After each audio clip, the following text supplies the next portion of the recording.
السلام علیکم و رحمت الله و برکاته. دوستان و بینندگان گرامی، پیش از همه خداوند قادر یکتای خوب به همتو را شکرانه میگم برای تمام نعمت‌های ارضی و سمایش. و هر یک انسان از آن جمله مسلمانم باید که دائما برای تمام نعمت‌های پروردگار شکرگزار و بنده شاکر باشه که نعمت‌هایی که خداوند به هر یک انسان میده بگیم که ارزنده و لایق شکرگزاری و قدردانی پروردگار ما و شما هست. و یکی از نعمت‌های خوب خداوند این مال، ثروت، دارایی که برای هر یک انسان یا که تمامی بگیم انسان ها هیچ چیز مهیا نیست. هر یک انسان میفورش پولدار باشه، مالدار باشه، دارا و غنی و بای باشه، اما امکان نداره. و دنیا هم زیباگیش در همین رنگ پستی و بلندی و سیاه و سفیدی و یعنی برابر نبودنش خوبه. یعنی یک نفر بای، یک نفر کمبغل، یک نفر سواد داره، یک نفر سواد نداره، یک نفر شهری، یک نفر دهاتی، سیاه سفید. یعنی زیباگی دنیا در همیه. اگر همه یک رنگ یک نمود میبود این دنیا معنی نداشت. و در مسئله بگیم مال یا یکی ثروت، دارایی و بای، پولداری، شخصایی که بگیم از مسلمان باشن اگر از این نعمت خوب خداوند برخوردار باشن، پولدار، مالدار، دارا باشن، باید شکرانه خداوند بکنن و بدانند را که مسئولیتی زیادتر دارن نسبت به نفرایی که فقیرن. در نزد خداوند یا مسئولیتشان زیادتره. یعنی نگاه کنید، ما در قرآن اگر مسلمانو آیت برای مسلمانو داخل داره یا گپ خداوند برای مسلمانو زیادتر داخل داره که نفری که پول داره، مال داره، باید که خیر کنه، صدقه کنه، زکات بده. یکی از رکنهای اسلام زکاته. خب بعد از زکات چیه؟ فرضه. حج که فرضه. زکات هم فرض باشه، حج هم فرضه. حج رفتن هم یکی از بگیم حکم و فرمان ها و فریضه خداوند و حکم شریعت هایی که هم خدا هم رسول برای هر یک مسلمانی که دارا های شرایط داره رفتن به خانه مقدس معظم، یعنی در عربستان سعودی کعبه مکرمه یا که بیت الله. حتی در قرآن در 15 جای قرآن هم بیت الله الحرام، مسجد الحرام، شهر الحرام، بلد الحرام، یعنی زیاد از مکه مکرمه وصف کرده یا که نامش ذکر شدگیه. یعنی خداوندی قادر یکتا با چی حبیبش محمد صلی الله علیه وسلم چی با پیامبر خلیلش حضرت ابراهیم هم بینای مکه را توصیه دادگیه، سفارش دادگیه، هم نام مکه را گرفتگیه. هم ببینین حضرت ابراهیم هم با فرزندش وقتی که بینای مکه را همون دیوالای خانه کعبه را بگیم ساز میکردن چی گفتن؟ از خداوند نزدیک شوی و اوف اخلاص قرب نزدیکی به خداوند طلب کردن. یعنی اولین بگیم خانه ای که در روی زمین همچون به خداوند نزدیک شدن، یعنی خانه خداوند همین کعبه، یعنی مکه مکرمه که تمامی دنیا، تمامی مسلمان های روی دنیا وقتی که شرایط داشته باشن دیگه او ببینید در همین کعبه، در همین مکه مکرمه اطراف خانه کعبه ده وقتی که لباسی احرام میگن دو تا رنگ کفن، دو پرچه سفیده در 3 روزی که همو طواف شروع میشود وقتی میپوشن تمامی او دیگه فرق نداره در بگیم شهرش، در وطنش قدر زره طلایی داشت، چله داشت، گوشوار داشت، هر چی داشت را باید بگیره تنش. تنها 2 لباس سفید برای مردها، حتی یک تگمه در اجازت نیست. برای مردها. لباسی که اون معنی حتی مرگ هم داره که ببین تا همه چیزوتا یک طرف گذاشتید پاک بگین که دیگه دنیا دا توجه خطا باید احساس کنید، دیگه عالم دخته احساس کنید. وقتی لباسای سفید هم میپوشی که تمامی حتی ببینین نازکی ها بگیم خطرهایی که اگر که یک خطا کنی نگاه کنی چه خطر داره، یک خطا کنی ناخون تا بگیری در حد یک مگس پشه میشینه همون را بزنید تا در گردنت یک قربانی یک گوسپند میکشی با همون فقیرای اطرافی کعبه میتی، حتی خودت باید نخری نازکیاش یا که بگیم خطری که دیگر در اون وقت عبادت، در اون وقت که لباس میپوشی ای تمام گپ‌های بی‌معنی، حتی فخر کردن به قلبم حرامه. قدر بگیم عالمی دیگه دخته تصور میکنی. برای همین خانه کعبه قدر مقدسه، قدر خداوند رسولش تاکید کرده که شرایط داشته باشین مرحمت خانه کعبه. نماز ببینید برای تمام مسلمانان فرضه. نماز فرق نداره تو شرایط داری نداری، وقت داری نداری، تو زنی مردی سواد داری نداری، نماز فرضه. حج نه شرایط داری اما وقت برای تو واجب میشه. سوره های قرآن بسیار میخونین یا که بسیار حتی میدونین کدام آیش برای حج فرض بدنش، چی سوره آل عمران آیت 97 باشه، چی حج خودش باشه، چندین آیت حدیثا داریم. ما پیامبر نازنین میگه که بنی الاسلام علی خمسین: شهادت ان لا اله الا الله و ان محمد رسول الله، اقام الصلاة، ایتاء الزکات، شهر رمضان و حج البیت من استطاع الیه سبیلا. اخیراً بگیم رکن اسلام، پایه اسلام ان حجی که اگر شرایط داشته باشی.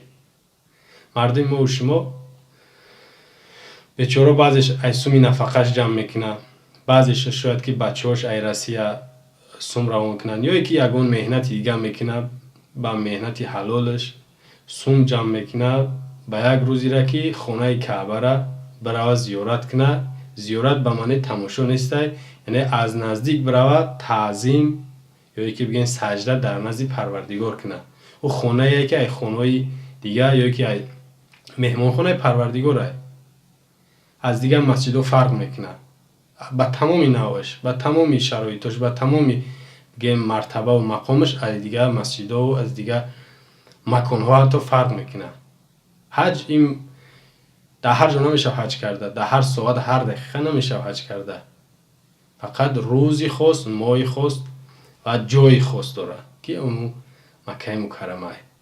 ببینین هموطنان ما یا یکی بگیم مردم ما که شرایط چون بگیم حتی فرق نداره او اختیاران میروه، یعنی سومش ایگجا میوره، سومش تیاره میخواه بروه، ما یک دیکتاتور، یک ظالم، یک دشمن دین، یک بگیم کافر مطلق داریم به نام امام علی که فیراد میکنه یا یکی روان میکنه نوکراش لشکرهای همون شیطان میرون نام نویس میکنن خونه را. آدمی که حج میروه میگه برای اوجه یک بلنسه سوز که، برای اوجه یک باغچه کودکانه سوز که، برای اوجه ره را سوز که، برای یتیم خانه در یاردن بته بعد حج بره. این خیلی وجود نداره. گفتیم کن حج ای حکمی الهیده های، خیر صدقه او حکمی الهیده، یعنی ای در شریعت برای خیرات صدقات هم هسته.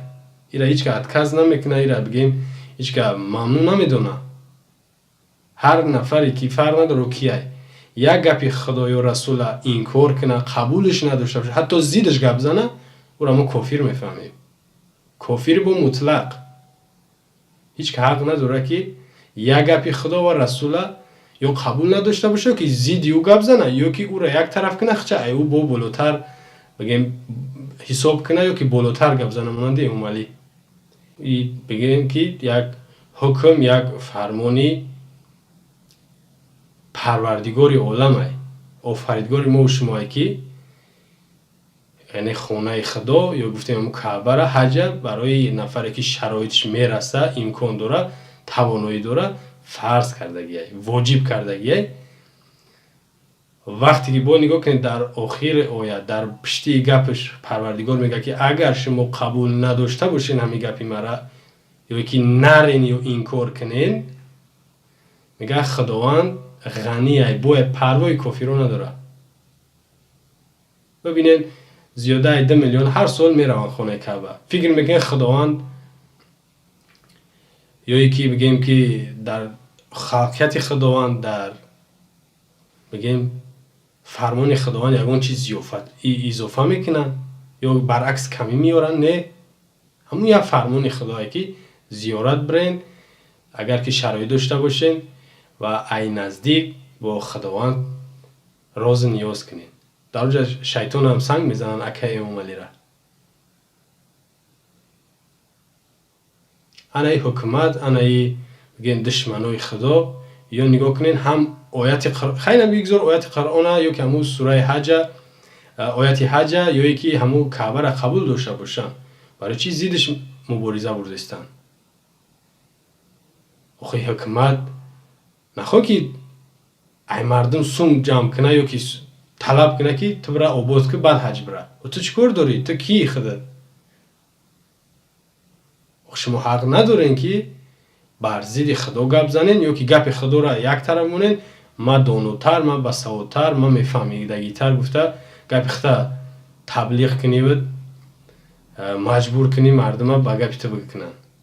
دیده نه نواروشه، هم نواره ابلیس اومده دیدگی که در چندین جلسهش همین روی راست نترسیده. ببینید ابلیس خدر به ایمان به شرف به ناموس کافری مطلقه میگرده، میگه که حج کجا میره؟ حج در خونت، برای یک باغچه کودکانه، برای یک مکتب سوز که، برای یک مغازه، یک نمیدونم راه را سوز که، یک یتیم خانه دستون بته میشه و حجت قبول. این دروغه. این گپ خلاف گفته‌های خداوند و رسوله. گفتیم که خیرات صدقات دیگه مسئله، حج ای دیگه مسئله. یک سوال یک پیشنهاد، وقتی که امی ابلیس خودش به خانه کعبه رفت، وقتی که حج در خونهش باشه کجا رفت؟ یا یکی همو آزاده ببینه رئیس دستگاه های دخترش رئیس دستگاه های، برای چی نگفت که حج در خونت بره یا چه دعا بگی یا که ایمانی پدناله دعا بگی؟ او را نگفتی گپه، برای تماشا رفتن. ما گفتیم در حج وقتی که فرمه احرام میپوشن همون سفید، ناخون گرفتن، در آینه نگاه کردن ممنوعه، اجازه نیست. این شیطان این صورتگیری رفت، هم خیلی ساده مرا صورت بگیرین میگه. دیدنش همون ویدیوشه که همون صورتش در همه جا هسته که همه خیلی ساده مرا صورت بگیرین. با خاکزنوش پدخلیموش اعلان کردن یا که بگیم آوازه کردن که در حق ملت دعا کرد. آخه دعا قبول نمیشه. تو کجا دعا میگی؟ بعد دعایت هم بگیم یک متل داریم که کرموش بعد کرموش باران نمیباره. تا همون کرموش رو که همون خوبی هستی که تو نه دعا داری، نه خدا و نه رسول نه دین، هیچ تو نداری. خب برای همین نه رئیس کمیته دینش یک بگیم کنلیسک دیگه، یک بیناموسی خاینی دیگه به نام کلی سلیمان برآمد گفت که یک هفته پیش با فکرم دیدگین در اخبارو پخش شد، گفت که در سال 2018 7000 کواتا از طرف عربستان سعودی برای مردم ما اومد. یعنی که 7000 را میتونن که قبول کنن به عربستان برای زیارت به مکه مکرمه. گفت که ما نتونستیم کواتا را پر کرده. برای چی؟ بعضی اتکاز میکنن وقتی میام حج رفتنیم میام میگه که برای یک بینا ساز که، برای یک یتیم خانه را پول بده، برای او را ساز که. خب من حج میرم یا که مرا یک نگاه کنی اگر رو بگیری نمیدونم می البغدادی چی امام مجبور به صدقه میکنی، یا حجی نفری که مجبوری صدقه میکنه و صدقهش قبول نمیشه. صدقه مجبوری نیست. یگان شریعت در این شریعت یگان کارش مجبوری نیست، فقط نمیکنی گناهگار میشه. با فرمان ابلیس نه، با فرمان خدا اگر نکنی. مثلا نماز مجبوری نیست، نخونی گناهگار میشه. این مجبور برای صدقه که و تو کی؟ تو نه پیامبر ای اسمو برای تو وحی نمیاد که تو مجبور میکنی که برای صدقه که تا حج نره. با هم خیلی پرای میگه که نعوذ بالله میگه که دائمی خوزی جبرائیل اومد وحی را دادش. هم خیلی پرا با دل پر میگه که حج نره، حج تو قبول ای. کجا میره حج؟ این طریق کفر مطلق، این ملحدی توزه. انا کلی سلیمان رئیس کمیته دین تنظیم جشن عنعنه و مراسم های نزد حکومت یک کمیته افتیم که سرخری ملت برآمد گفت که 7000 نیفتیم، یعنی کوتا پرکا نتونستیم، کم رفت. با نرخش هم گفت $3700 $200 زیادتر ای سال گذشته، یعنی نرخ زیاد کردستن. یا نمود فشار آوردن برای نفرایی که حج میروند، یعنی یا اتکاز کنن یا که زورشون بیا، یعنی سون میکنن، دائما همین استفاده میبرن. گفت که در سال امسال را گفت که 5000 آمد. نگاه کنید سال گذشته 6000 گفت، 7000، امسال 5000 آمد. گفت که ایش هم ما نتونستیم پرکدامو کوتا را، یعنی همون قدر نیفتیم روی کنیم. دیدیم برای چی؟ همی سال تا سال صفحه کم میکنن، یعنی نفر نه که هستن نفرایی که مثال با واسطه بگیم دیگر دولت‌ها چرز بگیم روسیه میروان حج، چرز ایران دیگر دولت‌ها میروان حج، ای مردم ما و شما، برای که دای جمعه دونه که دشمنی خدا نمیمونه شون سعی روشون میگیره، یا که در گردنشون میزنه یک بینوره یا که یک اوشیونه یا که یک مغازه یا کپریک برسوس که میگه میره و دیگه جو میروان حج. انا نکی دایی تاجیکستان نگاه کنین صفش کم شده است. صفی نفرایی که حج میروند کم شده است. برای چی؟ گفتیم که حتی ایوس دیدن خبرات چی میگن؟ ایوسنن میان ای طرف حج وقتی گشتن اومدن به تاجیکستان بعد کلاشون میزنن که برف در فلان اینترنت یا که در فلان بنیانگاه طبیه یا که نمیدونم یکون کارخانه دیگه برای پول بده. دیدین خیلی هم ظلمه هم دشمنی با اسلام دتای باید تیر دفاختر میزنن. گفتیم که مجبور کردن با یک کار، حتی کار خوب هم باشه، هم حق ندارن، هم کاری تو ای ثواب خالی میمونه. نفری که با اخلاص و با خواهش و با بگیم دیل نیتی پاک خودش صدقه نته چه خیلی مجبور میبری تبرو جاسوس که این نمودید بگیم مجبور کردن یا که یک دشمنی سرسختی بگیم خچه با همون بالای میلاد نشان دادن ای. رنگ همو گفتیم که دوائنی که او طرفگیش که مجبور هر یک نگاه کنیم گفتیم چندی بار که هر یک همی فقط امامالی آیتایی که برای صدقه باشه، گفتهای پیامبر که برای خیر صدقات باشه، یا که بگه نگاه کنین فقط از یک شعار یافته در اسلام مجبوری نیست، سختگیری نیست. انا علمی قطعی تبلیغ داره، مردم وسوسه داره. امامالی وقتی در اسلام گفتی خودت همو وسوسه میکنی مردم که سختگیری نیست یا که یکون مشکلی نیست، آسانگیریه. اگه نمونش کسی که صدقه میکنه بکنه، نمیکنه نکنه. به حج رفتن تو کی خودت؟ تو کی که نمیمونی که حج بروان؟ دیدن که این فرعون یا که این دجال آخر زمان در تاجیکستان انای خیلی مردم گمراه کرده گیه. بعضی خیلی میدوننش که دشمنه، بعضی نمیدونن. من چندین ویدیو را دیدم خرسنده رحسوس کردم، میگه حج نرفتم، جنابی عالی گفت که نرین حج، همینجا رحسوس کنین، همین صدقه. حکومت مرده که رحسوس کنه، بنیانگاه تیبی سوس کنه، بخچه کودکان سوس کنه، بعد ای تاو تور هم اینجور رکلام کنه که در 4 طرفی دوشنبه بخچه سوس کرده شده دیگه، تمامی مقامات برای وجد مردمی همو کوچره که همو دامو را بخنبونه ببینه که جا یا بخچه کودکانه سوس شید. رکلام کنین آباد شده سی تاجیکستان. برای همین حج یکی از احکاماتی شریعت، یعنی فرمانی پروردگاره. هر کسی که قبولش نداره یا که زیدش گپ میزنه، یعنی این کارش میکنه یا که برنامه ای با بلوتر پیشنهاد میکنه، رنگ امامالی شیطان، این رفع را کفر میگن. گفتیم که خداوند خودش میگه، این گپی من نیست. هر نفری که گپ قبول نداشته باشه یا که برزیدی گپ زنه کافر مطلقه. برای همین گپ ایرا بگیم وسوسه‌ای را گوش نکنین، حج رفتنی باشین، با دیگر راهو برین، یا که ای همه خوبش بهترینش که امی دجال باید ما نابود کنیم. اگر ایرا نابود کنیم دیگه خودتون میدونید که آزادی با دیگه میشوه.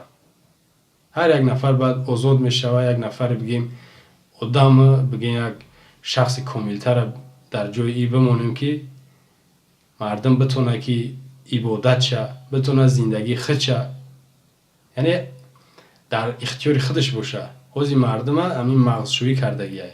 بعضی ایران شاید نفهمن مغزشویی کردگیه که حتی با همین گپای همین بعضی پیرو یا که بگیم که اعتقاد دارن که توغری میگه، نعوذ بالله کافر میشه کسی بگه اموالی توغری میگه. یگون گپی توغری نیست. گفتیم که حتی اون آیاتو رو میگه، او آیاتو رو برای وسوسه میگه. وسوسه یعنی فریب. همین امر معروف و نهی از منکر میکنه، شیطان میکنه. فراموش کردین شیطان کی بود؟ شیطانی که ملعون شید، یعنی لعنت شده شید، اول کی بود؟ همین اومالی هم هموی. همین هم یه ملعون، یک بگیم اقی پدر به ایمان دیگه که امروز دوره در امو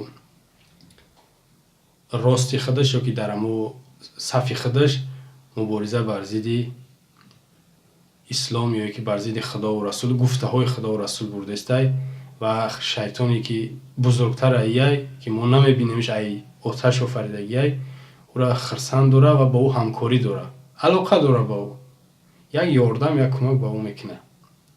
خب انا به دوستان و بینندگان گرامی که بگیم خلاصی گپ یا مختصری گپی ما همین بود که حج رفتن مردم تاجیکستان امروز به صدقه و به خیرات، به زکات، به دیگر طرفات تا دودستان. شما مردین که حکومت تاجیکستان خودکامه ها، خائنای بدبخت، نو جشن ها و نو معرکه های بی‌فایده و بی‌معنیتونه کم کنین، برین آباد کنین، بینای طبی میسازین، باغچه کودکانه میسازین، تعلیمگاه، ورزشگاه، اونا قد برین بکنین. سفرهای تو ابلیس میره به طرف هر یک ناحیه، هر یک شهر، او ورتلای تو چند قد بنزین میخوره، کراسین میخوره، او ماشینا و لشکرهای بگیم که شیطان صفت تو چند قدر رزخود دارن، او نون و نمک و تمامی میوه و سیوه و همه را جمع میکنن در نزد اونا، او رزخود نیسته. اوجا چی نمیگوی که یا را یک طرف کنین برای یک آدمی گشنه ده که یک یتیم خانه ده بتین. انا یه مردمی تاجیکستان که یا وسوسه میکنن، معرکه ها و بگیم رزخودایی که حکومت خودش داره بیرق کلانترین میسوزه. نمیشه همین بیرق کلانترین ده برین یک باغچه، یک تعلیمگاه بسازین. ایتری گپو ده عقلی اون نمیگیره. وقتی که یک بیچاره که در عمرش بیچاره $3,700 با سومی تاجیکی 35,130 سومون میشیده. همون قدر سوم میوه همین را میگن که تو برای اول خونه تخش رو که یا برای تو همسایت یاردم بده. تو چیکار داری؟ او همسایش یاردم میده، او خونش بیزیبه. اگر با قانون تاجیکستان بگیریم هر یک نفر اختیاری یا که بگیم که آزاده در زندگیش هم، در بگیم حیاتش هم، در کار فعالش هم اختیار داره که چیکاری میکنه نمیکنه. ایا امروز با شخصیت، با زندگی و با ناموس مردم دست زدن و زده استن، عاقبتش خدای تعالی به خیر بیاره که این حراما نیتای بد دارن که ما و شما را یا به خون میکشن و کشیده استن یا که به نابودی. خداوند قادر یکتا این خوب به همتا ما و شما را هدایت کنه و تکرارا باز دعا میکنم که پروردگار ما و شما را نابودی نمی ابلیس امام علی ده نصیب گردانه. یعنی هر چی زودتر ما را به اسفل سافلین راهی کنیم و بسیار خرسند هم میشیم که بسیار به جای بگیم مناسب رویش کردیم. ایرا و اطرافیوشه همشه به اسفل سافلین انشالله روانشون کنیم، در اوج پیشوازشون میگیرن با تمامی گرزهای از آتش، انشالله بهترین بشه و ما علینا الا البلاغ المبین.